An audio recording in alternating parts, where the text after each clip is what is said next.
You're listening to Turi Writer's She Said What podcast. I'm Turi, along with Marcy Persky. Marcy's back from Belize, but you haven't yet heard about the most necessary ingredient for any vacation taken by my family, specifically a whole lot of duct tape. Our vacation consisted of a big fight about duct tape. Because, as you know, the mommy van. Yes. The mommy van is 20 years old now. And we live around the corner from a hot new country western bar. And I parked rather nearer it one day than I should have. And so some patron of the bar, I'm almost certain of it, gave the bumper of the minivan a good solid whack. And it kind of came off halfway. Oof. And you could kind of stick it on there for a little bit, and it would be on there for like 10 minutes, and then the clip would let go, and it would fall off. So I brought it in for the pre-trip service, and I said, is there anything you can do to get this thing to stay on? Because you can stick it on. And, of course, being a mechanic, he didn't listen to a word I said. And when I picked it up, he said, yeah, we just clipped it on. And I'm thinking that for some reason, men not listening to me is sending me into almost murderous rage right now, or not believing me when I tell them something's broken, and they seem to think that I don't know what I'm talking about. And it could be car bumpers and it could be a can opener, and both of those things have happened within the last 3 weeks. But of course, the spousal unit had been saying, oh, just duct tape it on. And I kept saying to the spousal unit, I don't want duct tape on. It's the sign of defeat. I can't even say it. I gorilla glue everything, including my fingers, by the way. But yes, everything in this house is gorilla glued together. I told him that the thing that really makes the mommy van look like trash is the gouge that he put on this. I just let it go. I was like, that gouge that I've had to drive around with while you're on your fun little bike for the last 10 years, that you did that and it was bad enough, and now you want to put duct tape on the bumper and make me drive around like some kind of... I lost my mind. And of course... Did you drive to Canada? Of course, because we were bringing the dog. Did you... I have to know now. I have to read the end of this book. Wait. Because I can't wait. Well, did you go through the border with duct tape on your car? Well, you're ahead of the story. I said, I do not want duct tape on the ass end of our car, because they'll just figure we got something in there and they'll take it all apart. I've seen this. I saw a car. I was once up for a radio gig in Detroit, and the program director was driving me around, and we took some bridge where you could see the plaza where the people go through, and they were inspecting somebody's car, but they had completely taken it apart. That would be the Ambassador Bridge. And yes, I went through that many times in college. And the guy who was showing me around said, they don't have to put it back together again. No, they don't. So I said to the spousal unit, there will be no duct tape on this car. Scotch tape? When we cross the border. And he convinced me that we're so old that they're not going to believe that we're smuggling anything. And I let him put the duct tape on the car, and it looked fine for like the first 100 miles, and then it fell off again, just as it always had, and then he just kept putting more and more and more, and now it looks like a rubber band ball only made out of duct tape on the back of the car, and it's fallen off, and it's left glue all over the ass end of the mommy van. So I'm not very happy about it, but that was the first fight. Did they wave you through? Well... Or did they take your car apart? No, they didn't take the car apart, but you do know that I had to commit a sort of a fraud to get over the border. Yes. I don't think I've mentioned this on the podcast. No, you haven't, because we haven't spoken since then. Because I've been sick. What happened was you have to have a current proof of rabies vaccination. So the first thing I did was look at Zara Hazel's neck where the tag is supposed to be, and it wasn't there with all her other tags. And I thought, well, that's very odd. It must have fallen off. But I have the file. I know exactly where the paperwork is. And sure enough, there's the file and there's the paperwork. And the last rabies vaccination certificate that I could find said it expired in June of this year. And I'm thinking, that cannot be right. But it is a Sunday, and we are leaving on the Monday, and the clinic is closed on the Monday. And we have to be in the car driving. So I get a little desperate. I start calling around to the Petcos to see the ones that do the vaccinations. I figure an extra vaccine won't hurt her. And I cannot make any headway at all. And finally I think, all right then, this is what copiers and Elmer's glue and little paper clips are for. And I made a copy of the old rabies certificate. And then I made another copy of the old rabies certificate. And I noted where all the numbers that I needed were, and I cut them all out. Wait, I got to stop you. Do you need a lawyer before you finish this?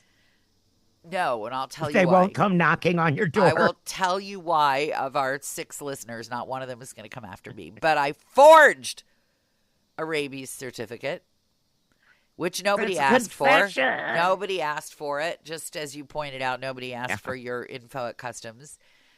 But I didn't even put it up on social media till I got back and called the vet and found out that, yes, she did have a current rabies certificate. I just can't find it anywhere.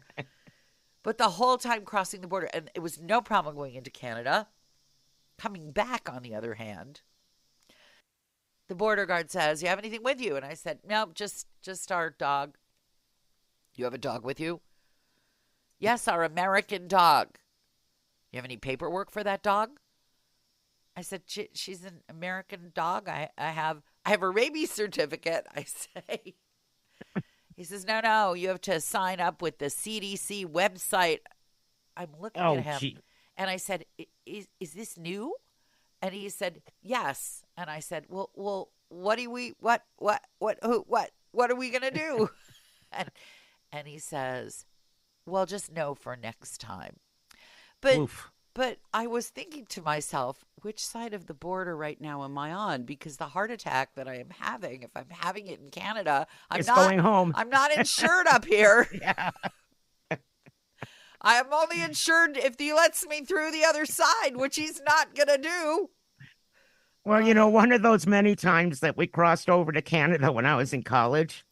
Yes. We brought a cat home in the glove box. You have, yes.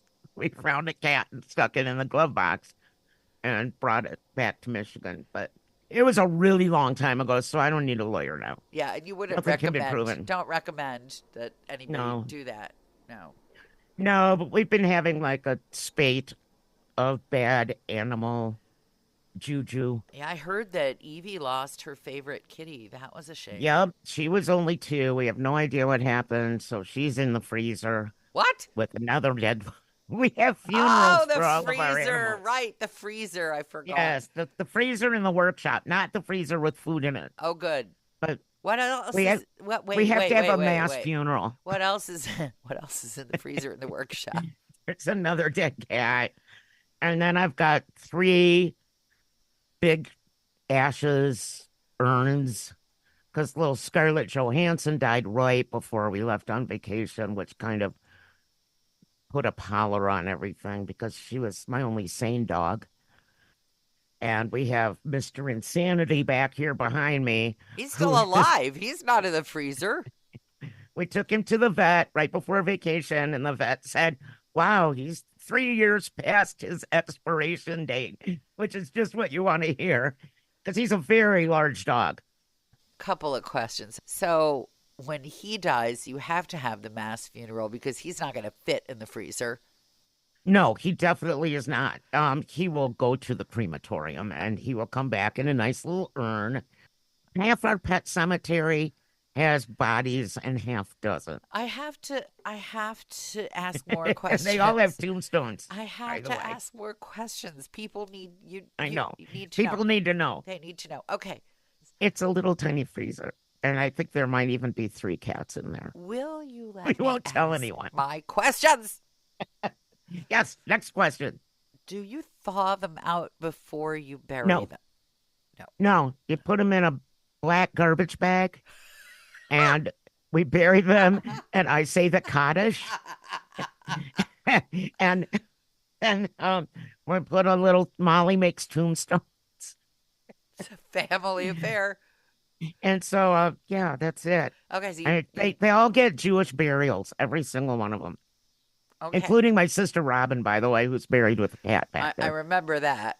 I Yeah, do. Now regarding these crematorium ashes things, yes, you get fancy urns for them, which you then bury. I get the basic ones. They're not fancy, Well, but they're basic is just a box.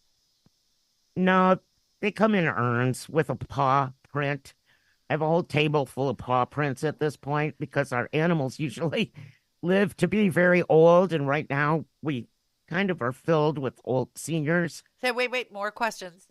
Yes, Why, since the urn is going into the ground, why not just put the ashes in the ground and save the urn for the next dog? because that's disgusting. That's like using someone else's toilet paper after Really? they do. So that they don't put the ashes in a bag in the urn? I don't know. I didn't open any of them. The only one I ever tried to open was my sister, and we found out that she was welded shut, which is why she had to be buried out in the backyard So because she confused. was in a closet and it was giving Eve I nightmares. She remember said that. Aunt Robin's ghost kept talking to her. So, yeah. But my sister loved cats more than anything in the world. So she's buried with cat. She's happy. Okay, I think I'm out of questions now. Yeah, Next time you come visit, I will take you through the lovely pet cemetery, the tour. which is growing as we speak. All of a sudden, I hear that George Jones song, Step Right Up. If you want to take the grand tour, I'm hearing that now. I want to rewrite the George Jones. Step right up. I'll Come make a on video. in. We can put it on Chinese If TikTok. you'd like to take the grand tour. Okay, I have one more important thing to tell you. Yes. We took the boat out Oh my goodness. Wow. on Saturday on a little tiny lake. For anyone who doesn't know, it's a 1982 speedboat. It's bright orange and yellow and white. I live in the desert. Yes. We have one little tiny lake that looks like a pond compared to your lakes. Yes. So we're driving along, pulling it, and all I can think of is, so I drove through the desert with a boat with no name. Has the boat been christened, or in this case, haven't had a naming ceremony? No, it has no name yet. I have a suggestion. I don't know if I want to hear it. I think you should call it the Not So Fast. Oh, it is not so fast. We got it out onto the lake, which I said, luckily, is a very small lake. Yes. Did you have to swim for shore? No, no, we sputtered to shore when lightning started coming out Oh, of the Lord. sky. We're like, oh, no. But now Frankie says he knows what he needs to do to make it run next summer. And that's So he'll that's have what all winter. that's what men love. They love knowing what they need to do. And that's kind Yes, of the secret to a happy marriage. You just tell them what they need to do, and then they're happy. he will be happy all winter, feeding Whee! wood into his wood stove, taking his boat apart, watching how to put it back together on YouTube. And while he's doing all of that, you left out one more thing. Okay. He gets to admire the growing collection of frozen dead animals in the workshop freezer. That as well, because we can't bury them in the winter. That's right. He can just stand there and open this freezer door and just admire the wealth, the growing accumulation of bodies in there. And Well, know that come spring, he can take them out in his new 1980s speedboat and give them a burial at sea. that's pollution. You think what? But You think animals don't die in that lake? You think you're not swimming in there with a bunch of dead people animals? die in that lake. Are you kidding me? There you go. That's why I was in a boat, not in that brown, murky water. But we didn't want to take it to a big, beautiful, clear, 3 hour away giant lake because if we died in the middle of the lake, we'd have some issues. But at the same time, I would like to say we bought it for less than 1 week's pay. So How many nights in Belize did he spend equivalent on that boat? one. All right, then. That is what you call a bargain. Thanks for listening to the Turi Writers She Said What podcast. Since you've made it to the end, you might want to know that my book, She Said What? A Life on the Air, is not only available in print, but now also in complete audiobook form, narrated by me and available on Audible.